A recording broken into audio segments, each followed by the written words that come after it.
and welcome to our third episode of the J&J Pod. Today, we have someone special joining us today. It's Ronan Connolly, the treasurer for the Northeastern Republican Club. Last episode, we took you around the world talking about international relations, the Queen's passing in England, what's happening in Iran, and today we're going to talk about something a little closer to home. So Ronan, start us off. Who are you, and why are you here? I'm Ronan Connolly, like you said, treasurer of the Northeastern College Republicans. I'm excited to be on. Thanks for having me. No problem. I'd also like to give a little special shout out to Mr. Masliah over here. It's his birthday, so we didn't bring that up, but it's Jack's birthday, so I thought I'd give him a little special shout out. Very kind, Josh. Very kind. Okay, Ronan. So we want to get a better idea of what is this club? How did it start? What's your position in it?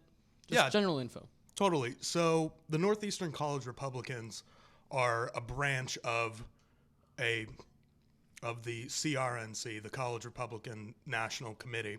So they are kind of like the inspiration. We're a chapter, almost, kind of, you can think of it as like a chapter of the branch. So basically what we do, we meet every Wednesday night in International Village, and the e-board, which I'm a part of, creates a slideshow where we talk about news.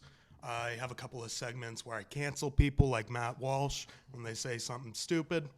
And we usually play a couple of Kahoots. Sometimes it is related to politics.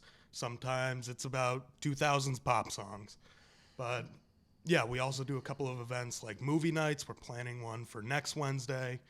And we usually do a debate with the NU College Democrats. Cool.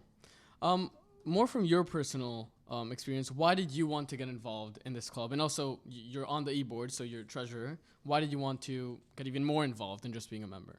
Yeah, so I grew up like 30 minutes outside of Boston, so I've been a conservative in a liberal area for pretty much all my life. And actually, when I was searching up clubs at Northeastern my first semester here, I saw the Northeastern College Republicans pop up, but they hadn't posted anything since almost 2018. So I was like, there it goes. They're not active anymore. But then a friend who was in London with me, I did study abroad my first semester, texted me and said, no, the College Republicans are still actually on campus. So checked out a meeting. It was very relaxed, fun. And yeah, we've had a lot of kids join the club this year. This was our first year back doing tabling at the club fair, and a lot of kids came to our first meeting and said, I'm not even necessarily a Republican. I'm just sick of saying my political views and getting screamed at for them. So yeah, I joined because I wanted to meet other like-minded kids and become treasurer so I can expand the club and provide that experience for a lot of others. That's great. I was kind of curious, like, how you said that you had a lot of new members joining. How many new members would you say? Like, how many people are in the club? Yeah, so about last year at the start, we had 13, 15 people showing up to meetings and on our email list. This year, we actually got about 60 kids on our email list. We've been hitting 25 to 30 kids at our meetings. So it definitely has grown a lot. Yeah, that's interesting because I feel like, you don't really see the presence, at least obviously, of Republicans or conservatives on campus, right? Like I think Niche has Northeastern at like the second or first most liberal school, right? Yeah. So that kind of brings me into my, into one of me and Jack's questions, which is, what's it like, being on being a Republican on such a liberal campus, right? Like you said that sometimes, like you feel like some people come to you and say, oh, I get screamed at, whatever. So I'm kind of curious, your experience, other people's experiences on that. Yeah, definitely. So it's not as bad as you think. I'm not getting harassed on the daily. Nobody's coming to my dorm room and yelling at me. Yeah. But, there are moments where it is kind of a pain. Like if I'm sitting in class, it's tough to hear the professor say something I wholeheartedly disagree with, and then the class kind of cheer him on. Or this year, actually, we did make one mistake at the club fair. We posted the QR code to join our Slack where we members just talk off. So we had a lot of kids coming into our Slack saying you're horrible, you're you're racist. We had one kid posting the entire scripts to Shrek 1 and 2 so nobody could actually talk. That was kind of a pain. But yeah, it's not that bad. We don't have any bad blood with like NUCD or the Young Socialists here on campus. Yeah. We're pretty cordial with each other. But yeah, there are definitely times where I feel a little bit out of place. Yeah. You wanna? And to that question, do you think, so you mentioned professors, for example, might say something that is more left-leaning, right? One, we're in a very left-leaning and liberal college, very. And secondly, colleges in general are mostly liberal.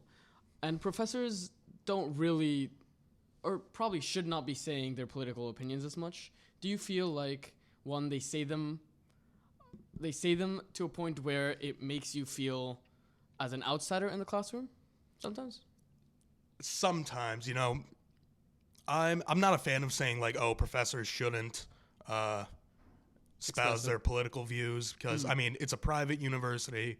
Also, it's college now. I get in high school, you don't want people doing that. But yeah, it is, how do I put this? It is like today in class, we were talking, I'm in a class about U.S. Congress, and we were talking about the Senate and its origin, and one of the students was talking about how, oh, we should no longer have a Senate because disagreements between large and small states aren't really that bad anymore. It's not as big an issue as it was at the framing of the Constitution. And the professor, which probably being nice, was like, that's a thought, talking a little bit about that, but you could see her friends like kind of cheering her on. And it kind of just takes you out for a moment of like taking notes, and it's like, did I just hear that? I'm in college and I'm hearing people saying there's no point to a Senate. So yeah, it is a little weird, but yeah, the only times I really feel like an outsider is when it's people coming to like our meetings to attack us. They don't actually show up really. But yeah, we have gotten a couple of emails and the whole issue with the Slack, which we ended up having to start a new one because we were just sick of it. Right. That kind of brings me into a kind of broader topic, which is something that we kind of want to talk to you about, is political polarization, right? You've got people coming at you. On all sides, you kind of have people disagreeing, getting kind of vitriolic with things. Do you view that as a huge problem? Like, how does it kind of affect policy or politics on a more broad scale, do you think? Yeah, so I think polarization is a really big problem because, instead of seeing each other as people who disagree, you're seen as a racist, you're seen as an idiot, seen as a greedy government official. And it is definitely a problem because when we stop like having conversations and just start the name calling, well, that gets nothing done. So yeah, I definitely think political polarization is a big problem. I think we're going to see it rise, unfortunately, because there are a lot of historical moments happening right now with probably the hottest election we've had in 2020 and a really competitive midterms right now. So yeah, I definitely think that's a big problem.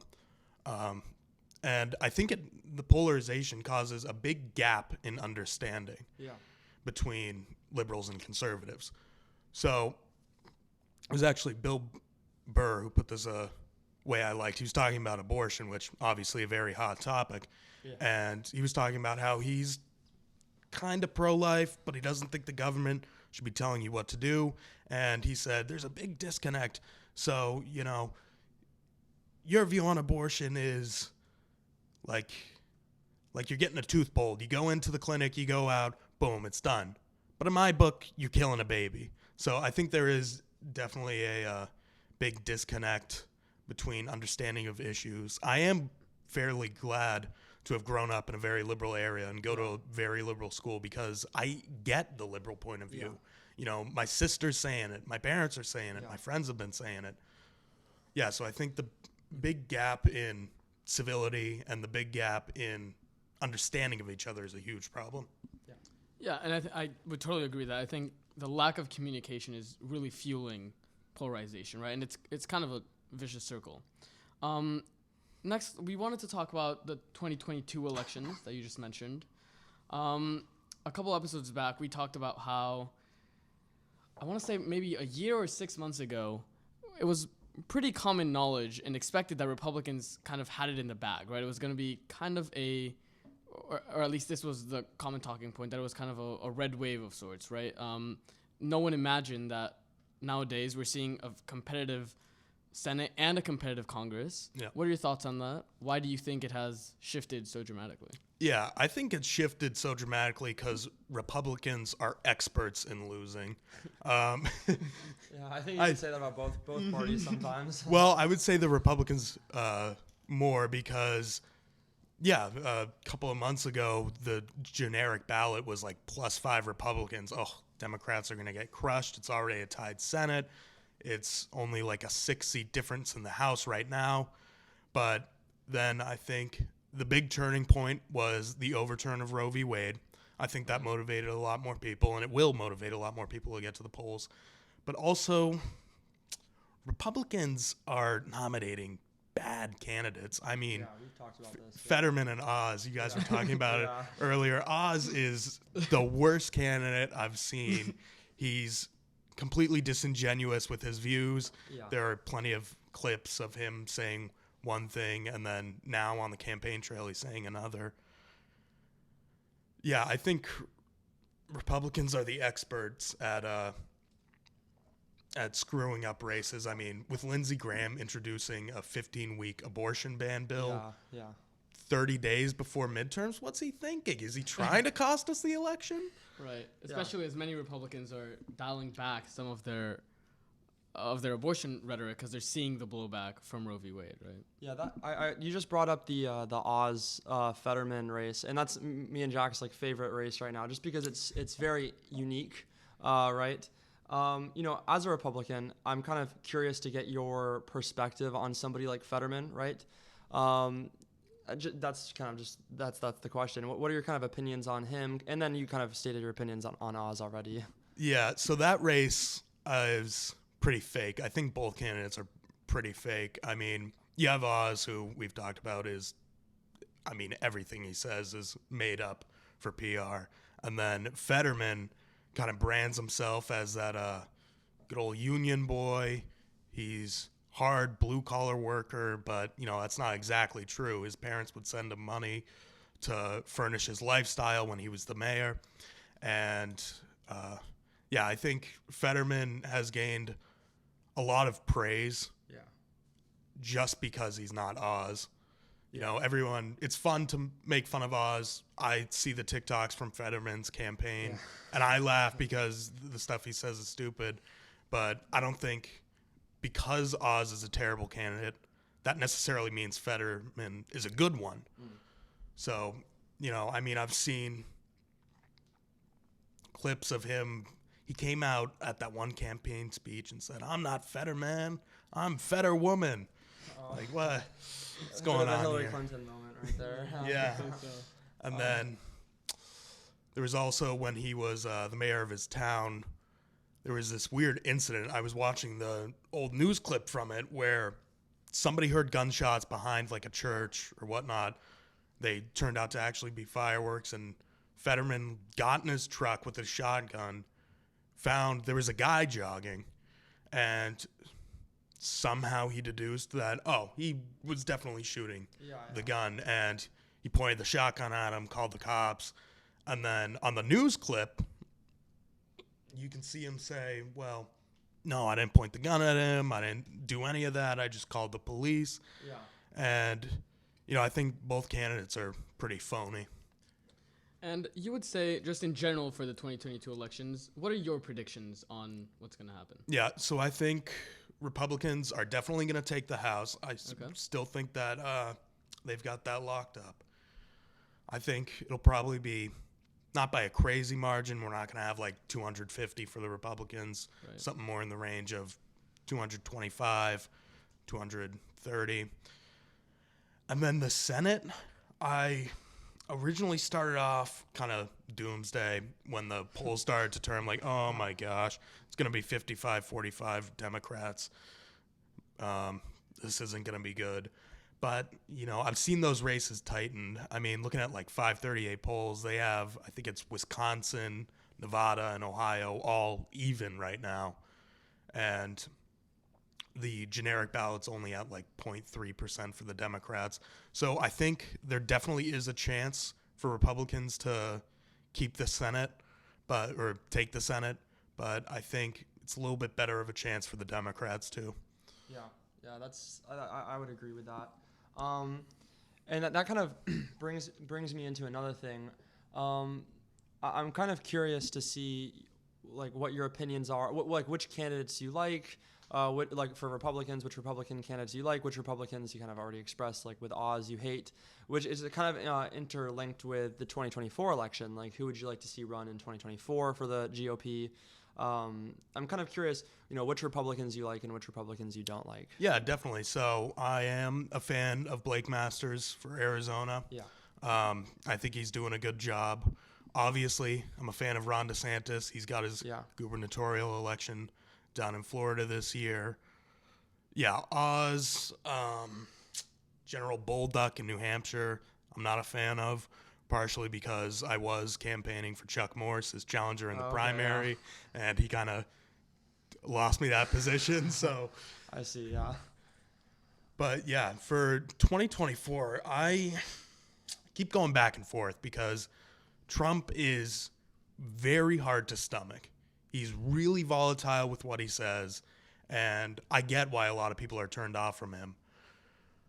The one plus I would have for him is because it would make my Democrat friend's head explode. That would be very funny to see. But and also kind of a sense of vindication after getting beaten in 2020. Right. But right now I'd have to back DeSantis. I think it'd be strong like Trump, but he doesn't have the wild, fiery rhetoric that turns people off and, insults people, really. Yeah. So you would support DeSantis in 2024 instead of Trump. Do you think that, Republican senators, congressmen, McConnell has signaled recently, I don't know if you heard a couple days ago, I think, it came out that he's going to support the new Electoral Reform Act, which is seen kind of as a direct response to January 6th, right? Which McConnell called chaos 2 days ago when this report came out that he would support it.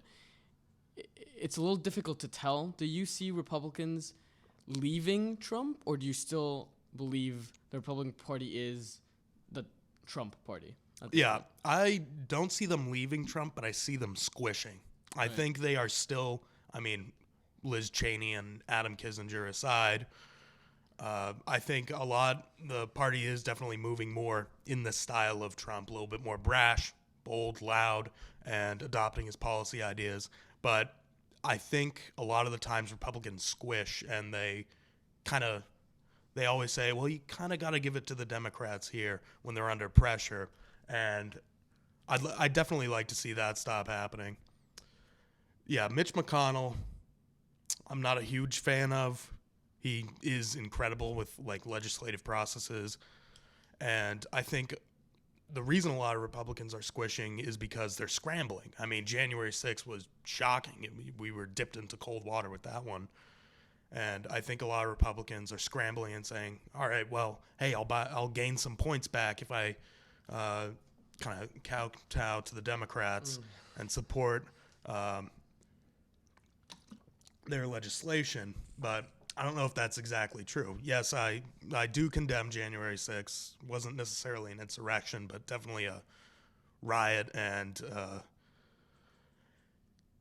I don't know if I can call it a campaign event, but an event from Trump that went way too far. Should have never happened. But yeah, I think the Republican Party is kind of consolidating around Trump. We're seeing that with candidates like Katie Leavitt in New Hampshire, who's She's 25 years old. She's running for New Hampshire's 1st district, and she is very much a copy of Trump. She's pretty brash and loud when talking about her policies. And yeah, I think the more moderate Republicans are getting a little bit pushed out. Yeah, I was I'm kind of curious, more specifically what you think about people like Madison Cawthorn, who is going to be out, right?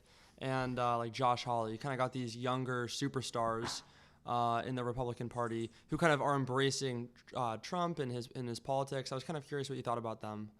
Even though Madison Cawthorn's on the out, but Yeah. But still, he kind of represents. Blake Masters, you could throw him in there, right? Young, energetic. So I was just kind of curious. Yeah, I'm a fan. I think Congress and government in general needs to get a lot younger, like a lot of Americans do. I read a poll that almost like 65% of people say government's way too old. Yeah, I think some of these candidates I think they're going to bring a lot of good stuff to Washington, not only because they're young, but because they don't seem as afraid of talking about social issues like abortion, transgenderism, and freedom of religion, freedom of speech. They're not as afraid. I think you get some of the older members of Congress or the government, and they're what most people call Chamber of Commerce Republicans. It's like, well, I'm not gonna mess with what you do. I just want to make sure we have a good budget this year, and I don't think that's gonna be good for anybody in the future. If we're just focusing on money, we're not focusing on the direction of this country. Yeah, I think that that's kind of true, right? Not just of Republicans, but Democrats too. You've got the younger Democrats who come in, AOC. I can only think of AOC right now, but you know what I mean. Maybe Ilhan Omar, throw her in there. And it's kind of like the inverse of what you just said, right? They as well are talking a lot more about social issues, even though it's the opposite opinion, and that kind of brings a lot of energy to their party. So I definitely agree that with Republicans and with Democrats as well. It is good for the parties to bring in these kind of younger, energetic people who aren't afraid to talk about things, aren't afraid to disrupt the establishment, regardless of their political opinion. Yeah. And I'm also curious to know, I want to go back a little bit to 2022 and what effect this will have in 2024. So we briefly mentioned January 6th. There's an investigation into that. There's an investigation into Trump because of his mishandling of, or if you want to call it mishandling of, some classified files. He has a Manhattan DA investigation into the Trump Organization, a civil lawsuit in New York. He has multiple investigations for different things. How do you feel about, we can talk about the big ones, the January 6th one and the recent FBI one. Yeah, definitely. So I think those are definitely going to be the major factors in 2022 and 2024. I don't think they're going to go over like many people think they will. I think the Mar-a-Lago raid is going to push Trump up a little bit. January 6th will hurt him, but the January 6th committee might actually hurt the Democrats, because I think once Republicans take the House in November and we get sworn in January, that committee is going to crumble. It's going to be nothing. We've already got like Liz Cheney, she's out. Excuse me. But yeah, the Democrats are kind of parading the January 6th committee and its hearings almost as like a TV show. I mean, they've called it that. Oh, it's the season finale. And I think a lot of people are seeing that January 6th committee is a bit of a kangaroo court. It's not. Yeah, it is. It does have Republicans on it, but it doesn't have Republicans that are going against Democrats right now. Like Liz Cheney. This is my little conspiracy theory about Liz Cheney, is that her father, Dick Cheney, once Watergate broke afterwards, he had the theory that, any Republican who's not tied to Nixon is perfect right now. They're the future. And I think Liz Cheney saw the same thing. She's like, any Republican that isn't closely tied to Trump is gold. But that's not really the case because people like Trump a little bit more than they did Nixon. Yeah. So I definitely think that January 6th itself will probably hurt Trump's personal chances in 2024 or maybe even in a Republican primary if we have one.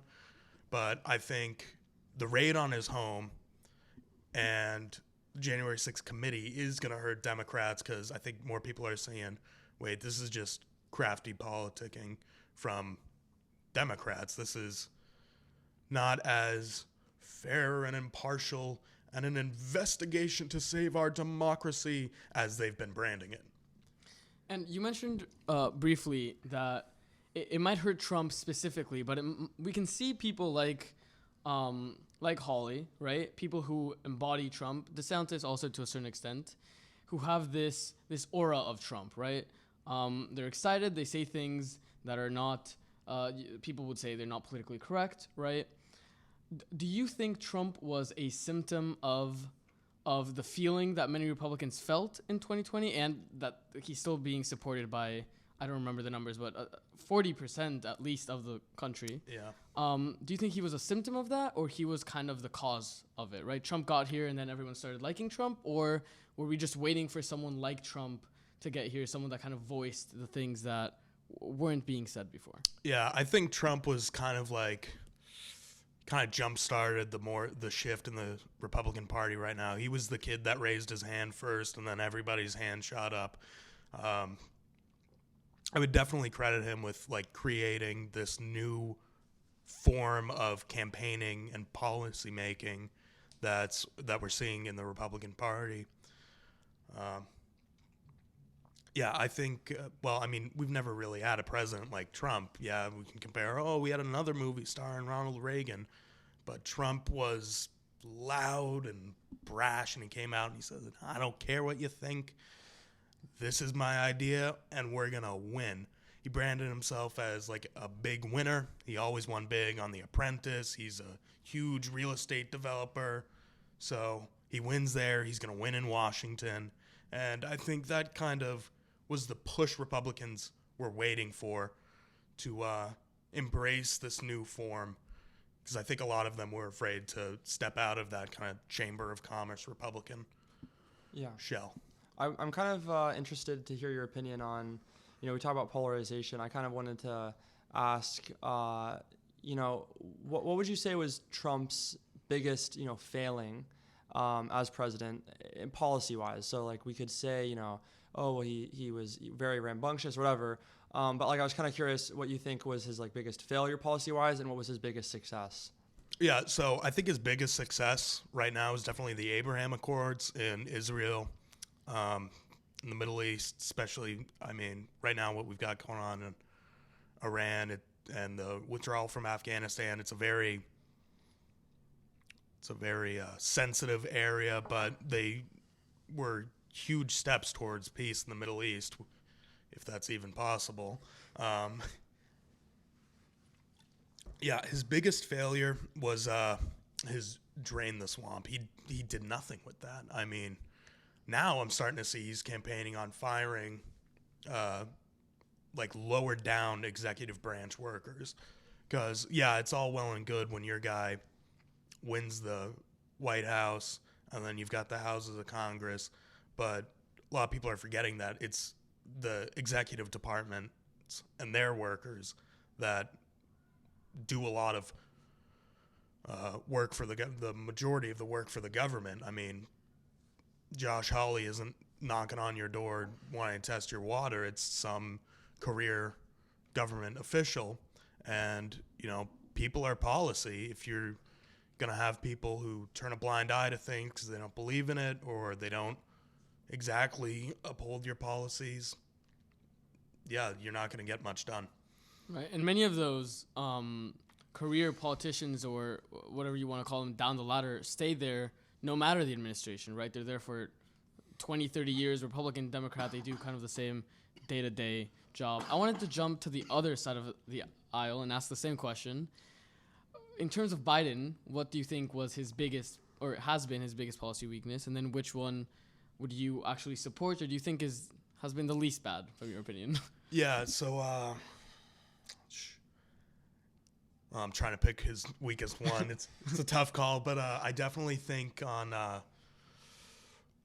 our foreign policy, we've completely stumbled.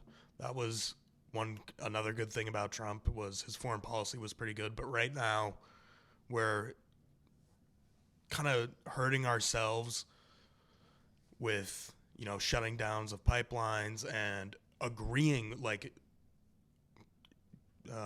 cheering on countries that are shutting down like oil and natural gas pipelines. And now we've seen, that's what kind of led to the war in Ukraine, is that Russia finally had its grip on Europe with, Germany and Switzerland. They all rely on the Nord Stream 2 pipeline.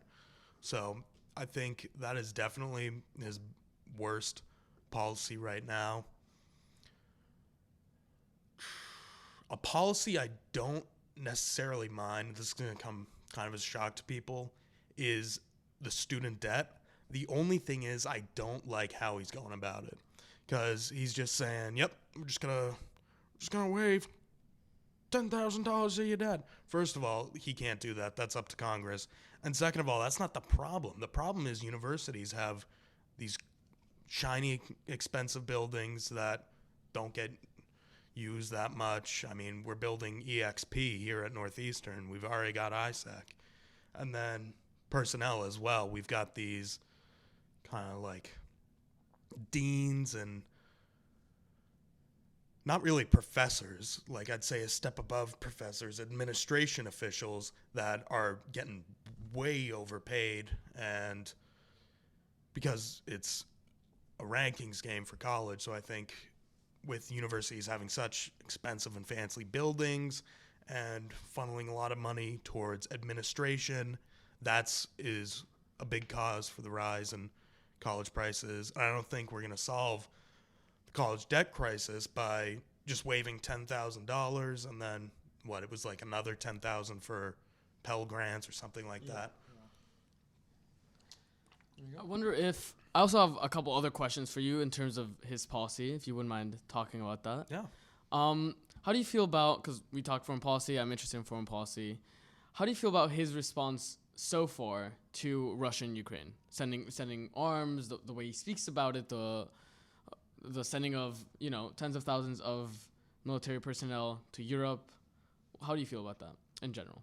Yeah, I think, he's doing, I don't want to say he's doing what he can, but, it's a pretty standard response. And I think it is good that we are sending stuff to Ukraine. I don't think we need to be sending $60 billion to Ukraine, but I think, sending arms to fight against Russia is definitely good, because, I don't want Russia expanding and going up against NATO, and I definitely don't want the Ukrainian people to be blown up by Putin. I definitely think there's improvement. Could be improvement. His sanctions, they were wonderful at first, but I don't think in the long run, they've done nothing pretty much. The ruble is steadying a little bit because Putin's now making investors trade in the ruble if they want to buy gas and stuff like that. And Russia's just got a financial wave coming behind them with gas and oil that countries in Europe don't have, because they've been moving towards the green initiative, and instead of trying to replace oil and gas with something like nuclear power, which I'm a big supporter of, they're going for windmills and solar panels. Anything else you would like to discuss? You wanna keep talking about Ukraine? I know you like Ukraine. You like talking about Ukraine and Russia a lot. I'm trying to think what else we can talk about Ukraine and Russia. Anything else you would like to discuss, foreign policy wise? Any otherwise? I was curious because you at the very beginning, I wrote it down. You brought up Matt Walsh. I'm interested in your opinion on Well, I'll just give you a few. You got Steven Crowder, Ben Shapiro, Matt Walsh. Who's that other one? I forget. I don't remember her name. Oh, not Caitlin Bennett. Oh, she looks like Ben. The one woman who looks like Ben Shapiro. Brett Cooper. Yeah, Brett Cooper. That's right. Oddly similar. What do you think about these people? Like which commentators or influencers at this point really do you like, and which ones do you kind of get annoyed with? Yeah. Like I said a little bit earlier, I'm a fan of Matt Walsh. Think his deadpan humor and his sarcasm is top tier. I'm actually wearing a Daily Wire hat right now that really? I got. I didn't know it was Daily Wire. Yeah, they've got their little American flag logo and it says "Facts don't care" on the back. There you go. Yeah, I think the Daily Wire is crushing it. Not a big fan of like Andrew Klavan or even Ben Shapiro that much anymore. Kind of moved away, but I am definitely a fan of Matt Walsh and Michael Knowles. And I think the conservative companies are now crushing it because we were always told, oh, you don't like Twitter's policies, go build your own Twitter. And the Daily Wire said, okay, we'll do it. Yeah, we'll make movies. We'll publish books. We'll even start a razor company because the razor, they had a deal with the Michael Knowles show as a sponsor. And then somebody tweeted to Harry's Razors Company, who was sponsoring Michael Knowles. Michael Knowles thinks bad stuff. He's against transgenderism, and he's a big supporter of everyone getting religious and going to church. He's going to force everyone to go to church. And Harry said, oh, thanks for sending us that. And they pulled their sponsorship. So Daily Wire just started a razor company called Jeremy's Razors. And their message is the most important thing, I think. They literally say in the ad, stop giving money to people who hate you. Give it to us instead. And I think that is good because, while the people don't exactly hate me, they hate what I stand for and what my ideas are and my political beliefs. I'm also a big fan of Tim Pool because I know Tim Pool, yeah. He has a lot of interesting guests on. I think Cass Castle's vlog is very funny, and he's a very good singer too. Will of the People and Only Ever Wanted, his songs. Excuse me. Those were both pretty good, and I like that while they do keep a political aspect, they're also doing non-political stuff. Yeah. Like, yeah, Will of the People was an explicitly political song. However, Only Ever Wanted, there's no mention of politics there. It's just a song. And you've got movies from like the Daily Wire, like Terror on the Prairie or the Hyperions Club. Well, yeah, they were all right movies. They weren't the best, but it wasn't Ben Shapiro popping out and saying, okay, gang, this is what's wrong with America today, and it's the left. Look. Like, it wasn't in-your-face political, and I think that's important, too, and that's going to draw a lot of people in. Yeah. And while we have you here, you're also a Mass native. Yes. We talked recently, and it's been on the news all the time, of the issue of DeSantis recently sent some immigrants to Martha's Vineyard to make, it was to make a point, right? You guys in Martha's Vineyard, we know what Martha's Vineyard is like, right? It's nice, it's rich, it's white. So let me send some immigrants over there to show you kind of the problems we're dealing with. Do you think, and there was also talks that he would do this, I don't know if he went through with this. There were talks that he would send immigrants in front of Biden's house in Delaware as well. I'm not really sure. Yeah, I think he did. Did he? Okay. What do you think, less of, people are discussing, is that right, is that wrong? I want to know more your reaction as a Republican, and do you think that is a valid political strategy? Yeah, I think it's a smart move. He definitely could be executing it better, but I think it's a smart move because, like, he's the governor of Florida. Greg Abbott's the governor of Texas. They don't have the authority to send people back, which is what they want to do. And liberal cities have always been decrying, oh, we're a sanctuary city. I mean, that's not really as big a problem in Chicago. And he's kind of called their bluff. I think there was definitely a better way to do it than just picking him up off the streets. And I think he should have done it in a cleaner way. But no, I love it. I mean, you mentioned that Martha's Vineyard is nice, and absolutely is. I wish I could go on vacation Martha's Vineyard. We'd always go to Wellfleet on the Cape, which is a little bit less nice. But, yeah, I think it was a good move. And I also think it was a missed opportunity for Democrats.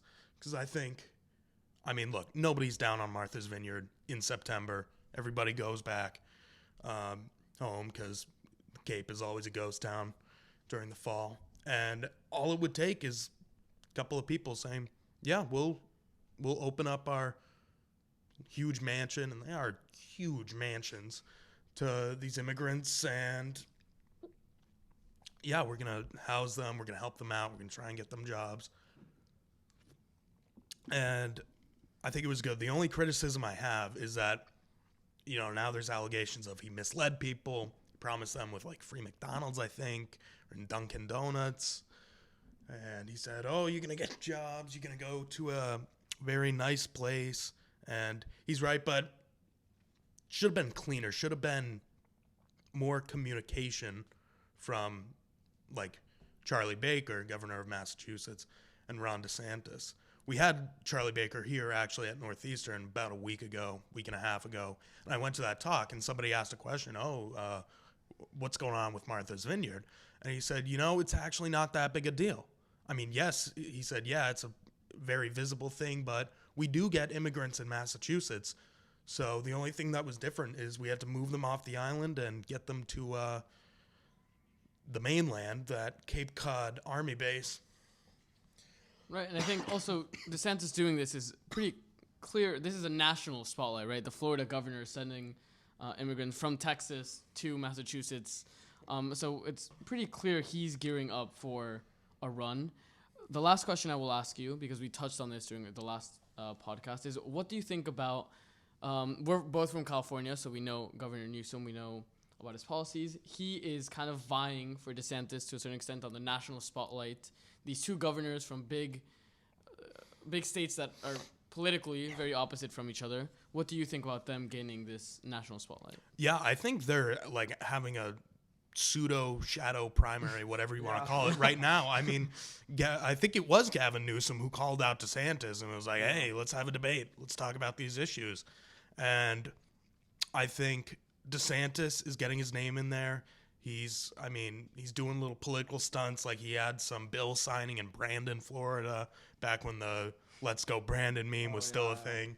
And I think Newsom he's got the best chance of like spinning this into a presidential campaign, because after Joe Biden, like, who are the Democrats going to run? Kamala, people don't like Kamala because she's not a great candidate.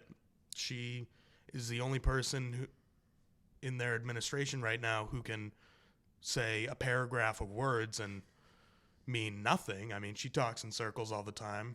Biden's going to be old. He's going to be 82. And, I mean, you got Pete Buttigieg, maybe Beto O'Rourke, I guess. I mean, he hasn't even won an election yet, so I was he's going got to something. say. I definitely think you got Buttigieg. I think maybe further down the line you might have Fetterman as well. Yeah.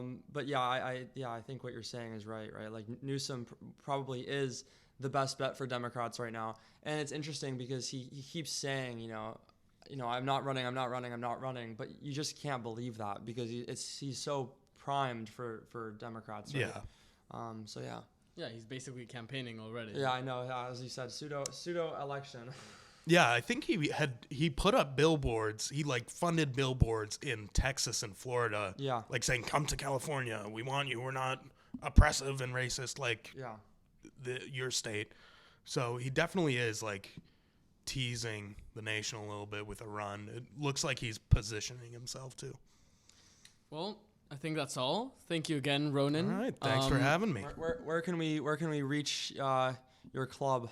Yeah, so NUCR, we meet Wednesdays in International Village. You can email us or at Northeastern College Republicans @gmail.com. Check out our Instagram, which is also Northeastern College Republicans. You can check me out on Twitter. It's C_Ronan. And yeah. Okay, we'll do. Thank so you again much. for being here. Great conversation. Yeah. And thank you for those listening to the J&J podcast, and we'll see you again next week.